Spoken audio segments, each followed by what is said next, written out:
मराठी, हिंदी, दाक्षिणात्य सिनेसृष्टीत मोठा चाहता वर्ग असलेले अभिनेते म्हणजे नाना पाटेकर.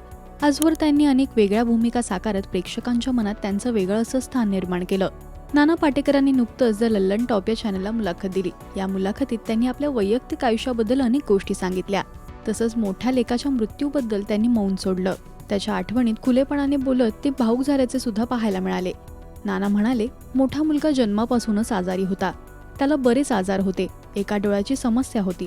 त्याला दिसत नव्हतं. त्याला पाहताच मी हा विचार करायचो की लोक काय म्हणतील, नाना पाटेकरचा मुलगा कसा आहे, पण त्याला काय वाटतं, कसं वाटतं याचा विचार मी केलाच नाही.